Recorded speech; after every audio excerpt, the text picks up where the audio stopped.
자, 이번 시간은 주택법상 투기과열지구에 대해서 학습할 수 있도록 합니다. 이런 투기과열지구는 거의 뭐 매년 출제를 하는 아주 중요한 파트다, 그렇게 볼 수 있고요.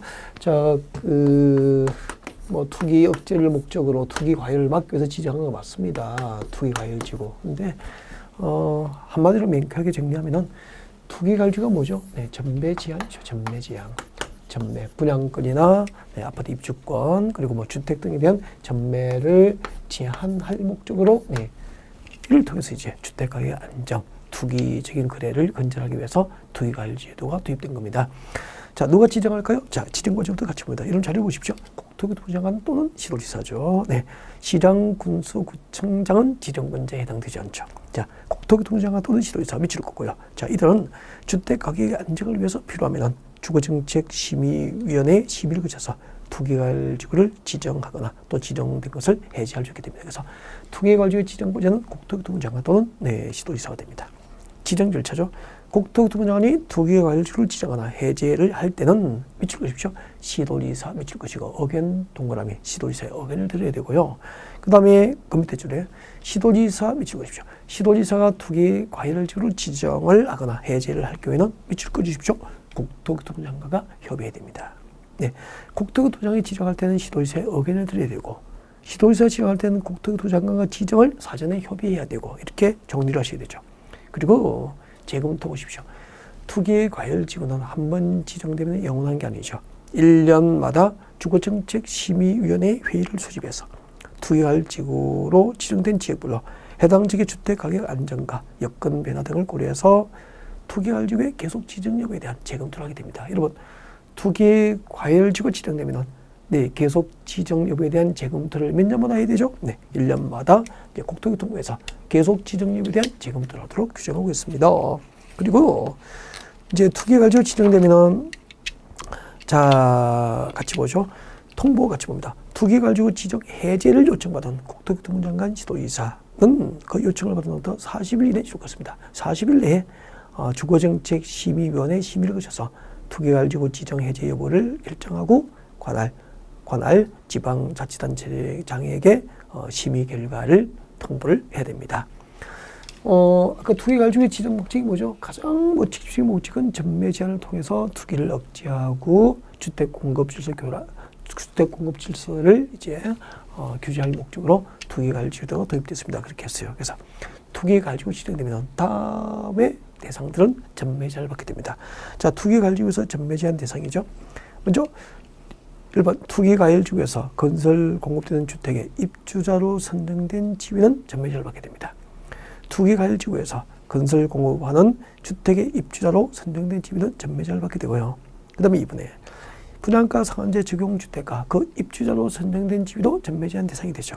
그리고 수도권 지역으로서 공공택지 외의 택지에서 수도권인데 공공택지 외의 택지에서 건설 공급하는 주택과 그 입주자로 선정된 지위도 전매 제한 대상이 됩니다. 그때 전매 제한 기간이죠. 중요합니다. 개정됐죠.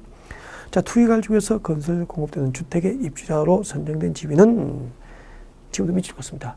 입주자 모집을 하여 최초로 주택 공급 계약 체결이 가능한 날부터 해당 주택에 대한 소유권 이전 등기일까지 줄 것이고 이게 전매 제한 기간이 돼요. 여러분 이 동네에 투기과열지구가 지정됐어요.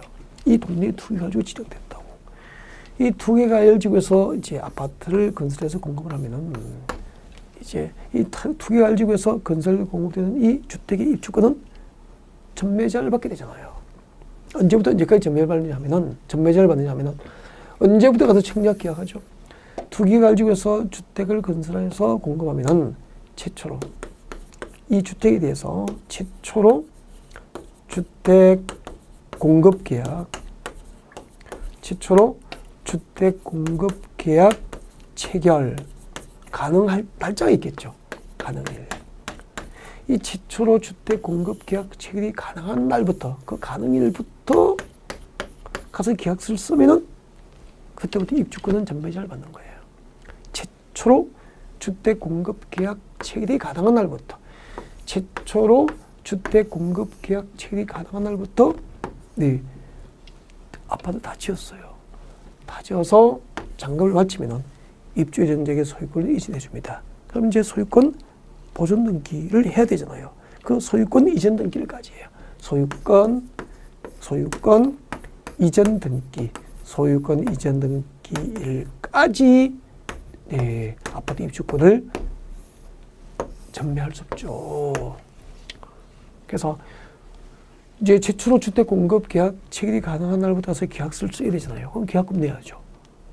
그 다음에 이제 주택권 사업이 끝나고 사용사를 받고 소유권을 이전받기 위해서는 잔금을 끝내야 될 거 아니에요. 그래서 청약 계약하고 중도금 내고 잔금까지 잔금을 끝내야 소유권을 이전받고 그 소유권 이전 등기를까지 투기가지고서 공급받은 아파트는 그 입주권은 전매를 제한받게 되는 거죠. 그러면은 계약서 쓰고 아파트 다 짓고 잔금까지 끝나고 입주하려면 2, 3년 걸리죠. 2, 3년 동안 피를 붙여서 프리미엄을 붙여서 그 투기가지고서 입주권은 전매를 허용하지 않는 거죠.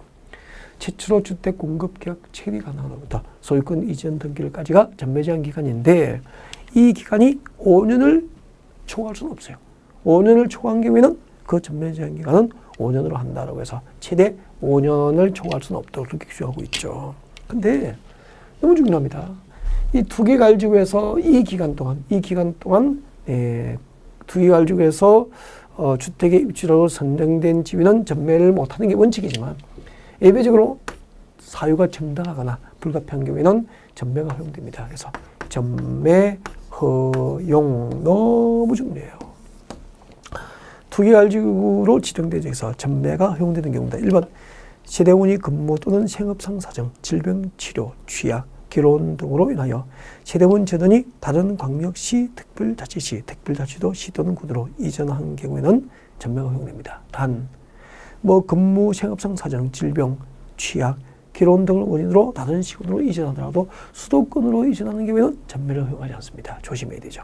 수도권으로 이전하는 경우에는 전매 허용 대상에서 제외. 한마디로 전매를 허용하지 않는다는 얘기죠. 그리고 상속으로 취득한 주택으로 세대원 전원입니다. 상속 동그라미, 세대원 전원 동그라미. 전원 이전하면 전매가 허용됩니다. 네. 그 다음에 세대원 전원 동그라미. 전원이 해외를 이주해야 돼요. 그럼 세대원 일부가 해외 이주하면 이민 가면은 전매를 허용하지 않는 거죠. 세대원 전원이 이주하거나 2년 이상 해외 장기 체류하면은 전매를 허용하게 됩니다. 그리고 이혼 동그라미. 이혼은 불가피한 사정이기 때문에 이혼으로 인해서 입주로 선정된 지위 또는 주택을 배우자에게 이전할 경우에는 전매가 허용됩니다. 그리고 공익사업시행으로 주거용 건축물을 제공한 자가 사업시행자로부터 이주 대책용 주택을 공급받은 경우로서 시당 구수장이 확인을 한 경우에는 전매가 허용됩니다. 6번 해당 주택의 소유자가 국가, 지자체 및 금융기관에 대한 채무 이행을 못하여 경매, 공매가 시행된 경우에는 전매가 가능하고요. 그리고 중요하죠. 입주자로 선정된 지위와 주택의 전부가 아니고요. 일부를 배우자에게 정리할 때는 허용됩니다. 그래서 배우자 정리는 일부만 허용되고요. 네, 주택의 전부를 배우자에게 정리하는 것은 허용되지 않습니다. 조심해야 되죠. 자, 이렇게 위반 시 어떤 조치가 이루어질까요? 자, 환매 조치부터 같이 봅니다. 자, 이 투기가지구에서 전매 제한 규정을 위반해서 주택의 입주로 선정된 지위가 전매가 이루어진 경우에는 사업주체가 이미 납부된 그 입주금에 대해서 은행법상 1년 만기 정기 예금금 평균 이자율 합산한 금액을 매수인에게 지급해버리면 사업주체가 그 지급한 날 그 입주권에 대한 소유권을 취득한 것을 봅니다. 환매 조치해버리죠. 그리고 그 투기가지구에서 전매 제한 규정을 위반하면 3대 3입니다. 3년 이하의 징역에 3천만 원 이하의 벌금을 받게 되고요. 그리고 또 그 투기가지구에서 전매 행위를 규제하기 위해서, 막기 위해서 사업주체의 부기등기 의무가 규정되어 있습니다. 읽어보겠습니다.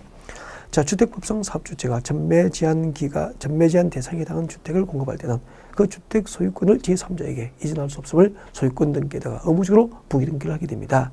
그때 부기등기는 주택 소유권 보존 등기와 동시에 하여야 하고, 부기등기에는 이 주택은 최초로 소유권 이전 등기된 후 주택법에서 정하는 기간이 지나기 전에는 한국토지대공사 외의자에게 소유권 이전하는 어떤 행위도 할 수 없음을 소유권 등기에다가 부기등기를 하도록 하고 있습니다.